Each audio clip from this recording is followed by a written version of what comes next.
This is a mid-20th century buffet made by the Bassett Furniture Company. I picked this up and I'm going to do a makeover on this. So follow along and let's just see what I do with this buffet.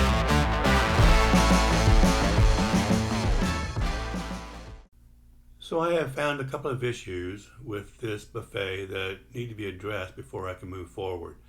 The first issue is this door. It sticks. It sticks on the bottom, it sticks on the top. So I didn't show it, but what I ended up doing was sanding on the cabinet itself at the bottom where the door hits. It was hitting there. I sanded that down. I also planed the top of the door. I don't know if over the years, it just, warped or what, but it was just rubbing. I tried to tighten these hinges, and these old hinges, they come with,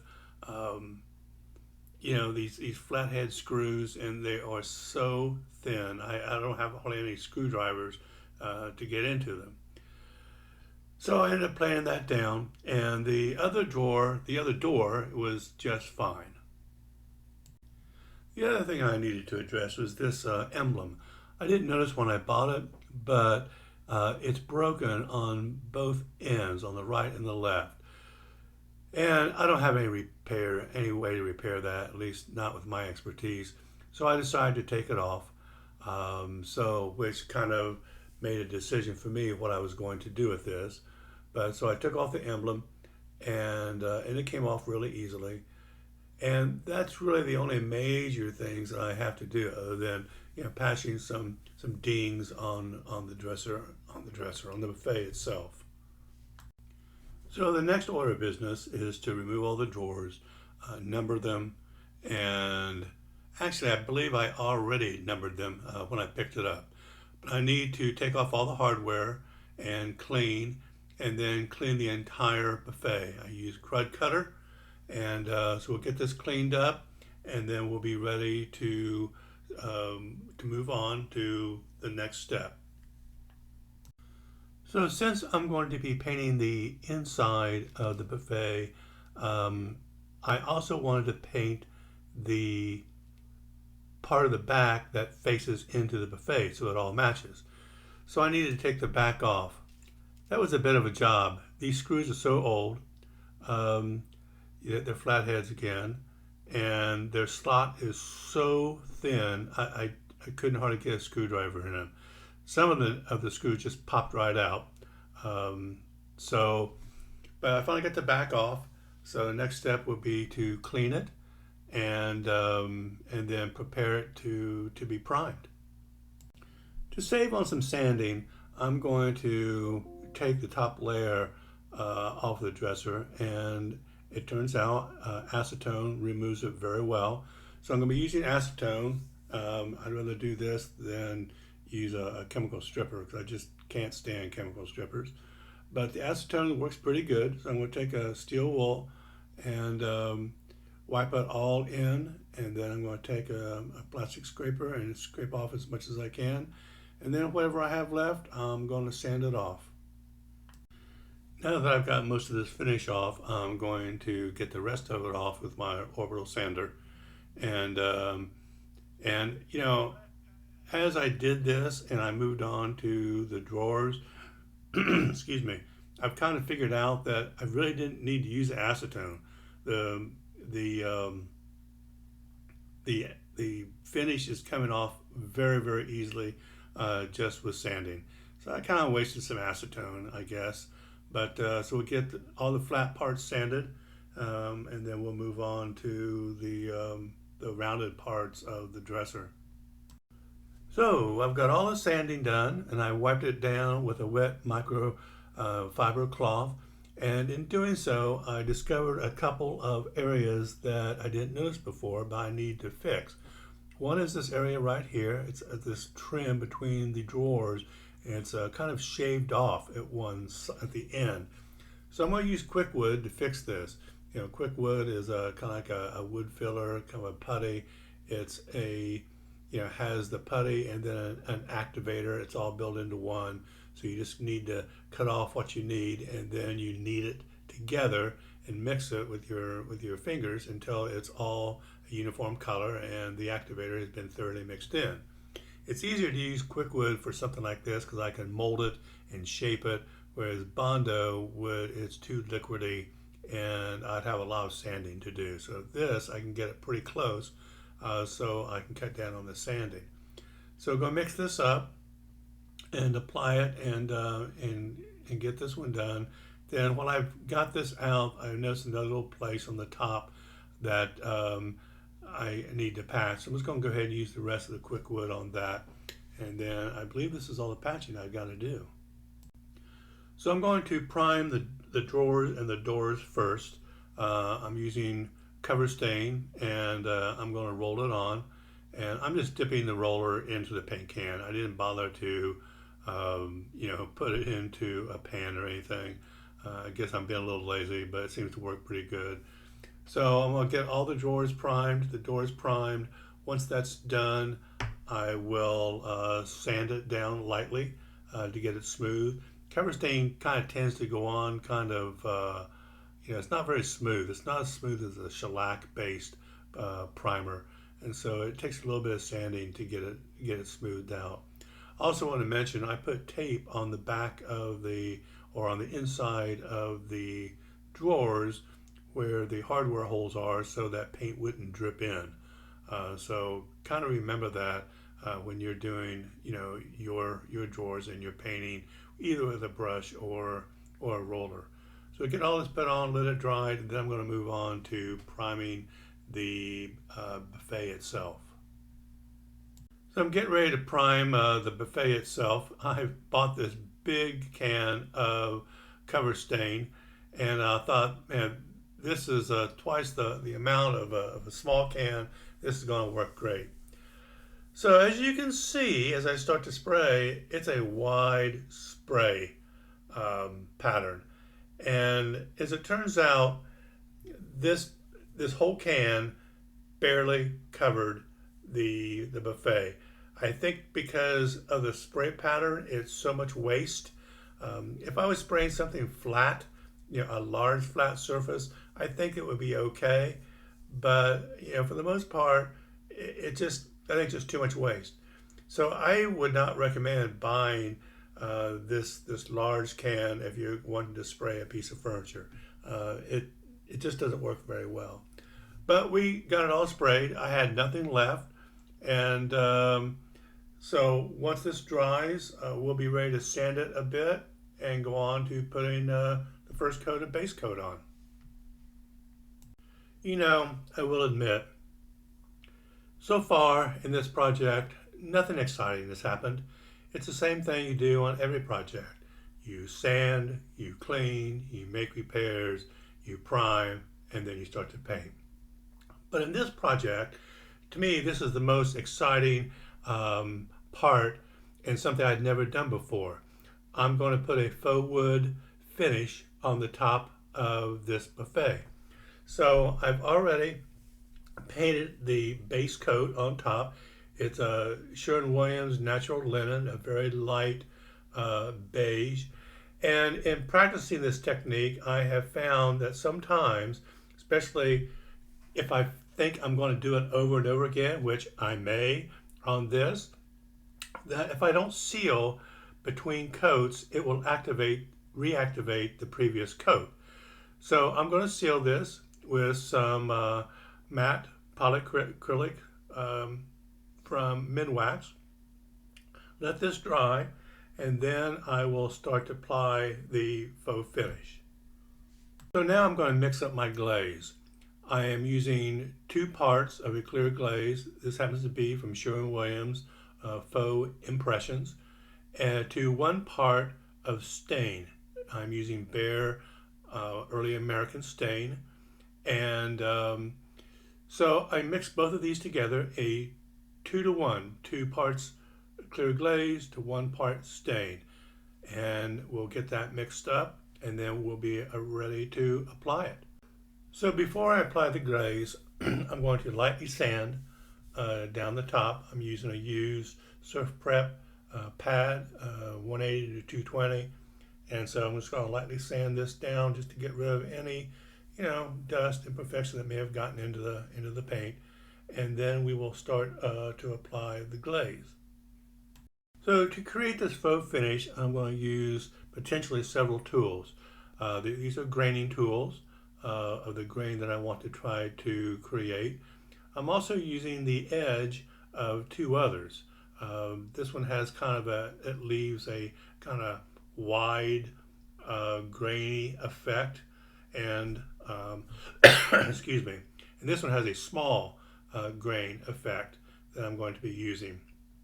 Also going to be using my deck brush. I'm going to be using that to initially wipe the glaze down and then to flog it when it's all done. And so now let's go ahead and let's just start applying the glaze. So the first step is just to get the glaze on. So it's going to take a brush, not a fancy brush, just to get it on. My brush is a little stiff, so that's why I pressed it in a little bit. So we're going to start putting this glaze on, and once we have it on, then we'll take the deck brush and smooth it out, and then we will start using the graining tools. However, I just saw a run on the side. I have to stop. I've got to wipe it off. I've got to sand down the run and repaint the side. So I'm at a standstill for a minute. Having to address that run set me back, but I'd rather find it now than later after I applied all the glaze. It would have been a lot more work. So I have to address it, and I did. I sanded it down. Now I'm going to have to repaint the edge, let that dry, and then we're going to try to start reapplying the glaze again. Okay, now that edge is dried, let's do this for real. Let's get the glaze all over the surface, and then we're going to start taking our graining tools, and I may have to do it a couple of times before I like it, but let's get this on the surface first, and then we'll use the graining tools. Well, I lied. Before we use the graining tools, I'm going to take my deck brush, just kind of like I would on a Sausalito finish, and I'm going to wipe this down and to get some of the glaze off, because if I don't, it'll just build up on the glazing tools. So I'm going to wipe this down and get some of this glaze off. You notice I'm wiping the brush every time that I come down on the top to keep the glaze from build up. We also have to do the edges and to get those cleaned up. And once I've got this done, then we'll start taking a pass with the graining tools. We're going to see how this works out. So here we go with the graining tools. I have practiced this over and over and over again, so that hopefully when I do this for real, I'm not going to have to completely redo it over and over and over again. So the whole point of using the graining tools is you probably should go faster than I did, but I'm still learning. But you want to rock it back and forth, and you notice it creates then the grain effect. So, and I don't necessarily want to go the same direction each time because I don't want it to look the same. So now I'm taking the graining tool on the other side and bringing it down and rocking it back and forth a little bit to get the effect that I want. So now what I'm going to do is I'm going to what I'm really going to do is I'm going to redo this one. I don't like it, the one on the right. So I'm going to go ahead and brush this back down again. That's the nice thing about this. It's easy to fix. If you don't like it, you just put on the glaze back over where you don't like, wipe it down again, and then we are going to reapply the graining tools. So I'm going to go get my deck brush again, and we're going to go ahead and wipe this down.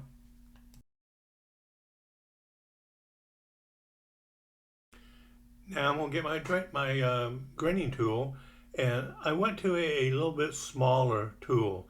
The smaller ones seem a little easier for me to work with instead of the larger ones. And so we're going to drag this down through here, again, rocking back and forth. Um, most of the videos and tutorials I've watched says that, just one long stroke.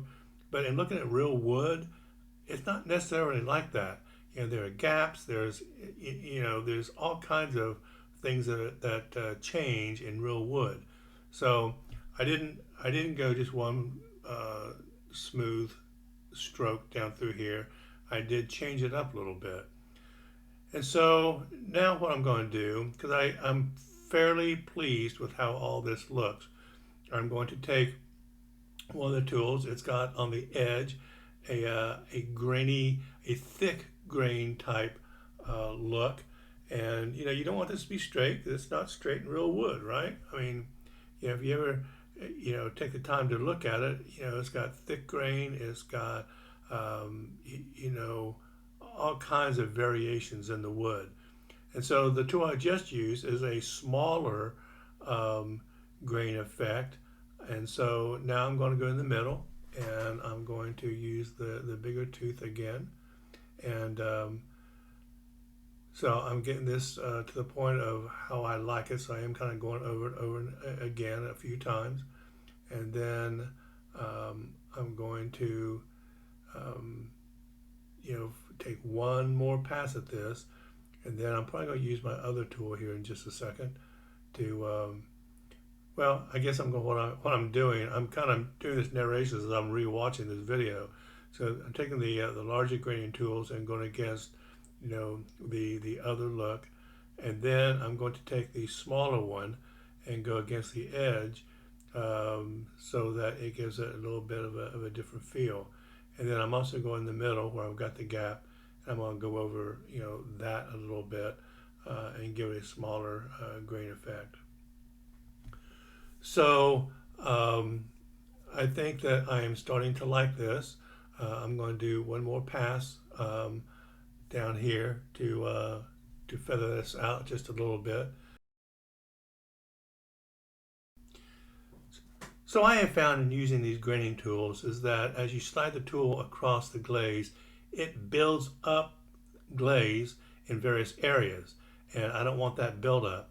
So I'm taking a sponge and I'm just lightly hitting the areas where the buildup is the greatest, and it also helps it to dry a little bit better, and it leaves a little bit of a flatter surface. I am using my wire broom just to clean up the edges a little bit. I'll do this on both ends and down the side. And that way, because you don't want the edges to be sloppy either. So this helps, show that the grain is going through the wood, so to speak, like it would in real wood. Well, I am pretty satisfied with how this has turned out so far. So we're going to let this dry, and then we will be coming back and lightly sanding and putting on a second coat of glaze. So I've let this dry overnight. I'm going to apply a second coat of glaze. First, I need to sand it down lightly again, and then I'm going to come back and put on a second coat of glaze to darken it up just a little bit. I think it's a little too light, and to fill in kind of some of the very light areas, showing the base paint all the way through, just to, darken those up just a little bit. Once I get the glaze put on, I'm going to go back. I'm not using my deck brush this time. I used a different brush, thinking that it might help in keeping a little bit more of the glaze on the surface, which is what I want this time. And then once I have that done, I'm going to flog it. You can see I'm flogging with the brush with the flat side down, just very lightly tapping. That kind of blends things a little bit, kind of blurs it a little bit, much like what real wood would look like. And then we're going to let that dry, and probably will be the last coat that I'm going to put on. When painting a piece like this, I like to caulk the seams. There's a couple of reasons. One, I'm doing this after the primer. But you know, the primer gets into some of the seams, not all the seams, even the base paint, excuse me, you get into some of it and not all of it. So you see kind of a spot, you know, sketchy, you know, spotty look. You know, the seams are filled in some areas and not in others. So I always think it's best to caulk and seal everything up. I use a DAP caulk that I can spray it immediately or paint in about 20 minutes. So you should consider, if you haven't been doing this, consider caulking your seams. It's going to give it a much more professional look. So now I'm going to apply the first of 2 coats of the base coat of paint. I'm using a Wagner 3500 sprayer. The paint is Sherwin-Williams Accessible Beige in a satin finish. The Wagner is set on a pressure of 8, and the flow control I've turned back about 2 or 3 turns. Now I do thin this paint every time, or it's too thick. So like I said, this is the first of 2 coats. And you also notice that I had to tape off the top. You see the yellow tape. That's one of the downsides of doing the top first. But you certainly don't want to get any paint on there. But we'll get these 2 coats on, and then we'll see where we're at and see what kind of adjustments we need to make. And then we'll go on from there. So one final step before applying top coat is I need to address the edges of the drawers. Since they were painted inside the dresser, the edges didn't get painted, and so I need to touch up those. Then I need to also to pull the drawers and touch up on the inside, again, where the sprayer didn't hit. So before spraying top coat on the buffet, I wanted to address the hardware. I decided to reuse the original hardware. I cleaned it up in a vinegar and water bath, and it cleaned up very well. But once I put it against the new color of the drawers, I didn't like it at all. So I decided to spray it. I'm using a Behr oil rubbed bronze type of spray. So we're going to put several light coats of spray on here. I have to go back within 30 minutes and spray the second, possibly a third coat. And then I think this is going to look nice, the bronze hardware against that light beige drawer. So now I'm applying the first of 3 coats of top coat. I'm using, again, my Wagner sprayer. The sprayer is set on a air pressure of 3, and I do a couple of turns on the flow control. That seems to work pretty good. No thinning, of course. This is Min-Wax in a satin finish. And so we're going to get this all put on. This is why I took the back off. I really didn't talk about it when I put the base coat on, but it makes it a lot easier to get to the back of the dresser, that shelf that I have on one side and just the floor. But we're going to get this all sprayed on. Like I said, first of 3 coats. And then it'll be time to put on the doors and the hardware, and we will be done with this furniture refinishing project. So looking back, if you remember, this is where we started from. And this is the final finished project. I'm really pleased with how this turned out. I really like the colors, the bronze hardware. I could have gone black, but I think bronze looks pretty good.